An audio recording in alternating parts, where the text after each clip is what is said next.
Hi all welcome to football arena. ഇന്നലെ Copa ലിബർട്ടഡോറസിൽ നടന്ന ആദ്യപാദ ക്വാർട്ടർ ഫൈനൽ പോരാട്ടത്തിൽ വിജയം സ്വന്തമാക്കാൻ അർജന്റീൻ ക്ലബ്ബായ റേസിംഗ് ക്ലബിന് സാധിച്ചിരുന്നു. ഏകപക്ഷീയമായ ഒരു ഗോളിനാണ് വെലസിനെ അവർ പരാജയപ്പെടുത്തിയിട്ടുള്ളത്.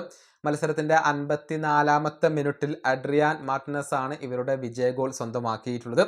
33 വയസ്സുള്ള അഡ്രിയാൻ മാർട്ടിനസ് എന്ന ഈ ഒരു സ്ട്രൈക്കർ ഇപ്പോൾ അർജന്റീനയിൽ തരംഗം സൃഷ്ടിക്കുകയാണ്. ഗംഭീര പ്രകടനമാണ് ഈ ഒരു അർജന്റീൻ താരം റേസിംഗ് ക്ലബിന് വേണ്ടി ഇപ്പോൾ പുറത്തെടുത്തുകൊണ്ടിരിക്കുന്നത്. ആകെ 82 മത്സരങ്ങളാണ് അഡ്രിയാൻ ഇപ്പോൾ ഈ ക്ലബിന് വേണ്ടി കളിച്ചിട്ടുള്ളത്. അതിൽ നിന്ന് 61 ഗോൾ പങ്കാളിത്തങ്ങൾ വഹിക്കാൻ അദ്ദേഹത്തിന് കഴിഞ്ഞിട്ടുണ്ട്.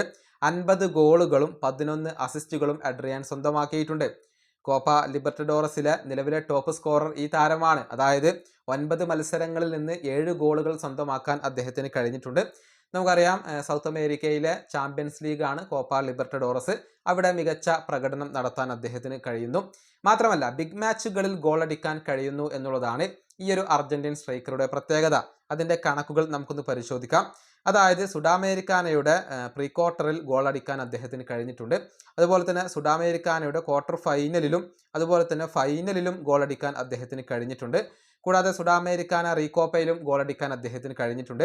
ലിബർട്ടഡോറസിന്റെ പ്രീ ക്വാർട്ടറിൽ അദ്ദേഹം ഗോളടിച്ചു. അതിന് പിന്നാലെയാണ് ക്വാർട്ടർ ഫൈനലിൽ അദ്ദേഹം ഇപ്പോൾ ഗോൾ നേടിയിട്ടുള്ളത്. ഏതായാലും അർജന്റീനയിൽ ഈ ഒരു സ്ട്രൈക്കർ ഇപ്പോൾ ചർച്ചാ വിഷയമായിട്ടുണ്ട്. മികച്ച പ്രകടനമാണ് അദ്ദേഹം ഡൊമസ്റ്റിക് ഫുട്ബോളിൽ ഇപ്പോൾ നടത്തിക്കൊണ്ടിരിക്കുന്നത്.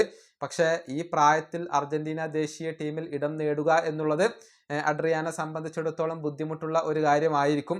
നമുക്കറിയാം, ഒരുപാട് താരങ്ങളെ ഇപ്പോൾ സ്കലോണിക്ക് ലഭ്യമാണ്. പ്രത്യേകിച്ച് സ്ട്രൈക്കർ പൊസിഷനിൽ ഹൂലിയൻ ആൽവരസ്, ലൗറ്ററോ തുടങ്ങിയ നിരവധി താരങ്ങളെ ലഭ്യമാണ്. യൂറോപ്പിൽ മികച്ച രൂപത്തിൽ കളിക്കുന്ന താരങ്ങളെ ലഭ്യമാണ്. അതുകൊണ്ട് തന്നെ അർജന്റീനയിൽ മികവ് പുലർത്തുന്ന താരങ്ങളെ ഇനിയിപ്പോൾ സ്കലോണി പരിഗണിക്കാനുള്ള സാധ്യത കുറവാണ്.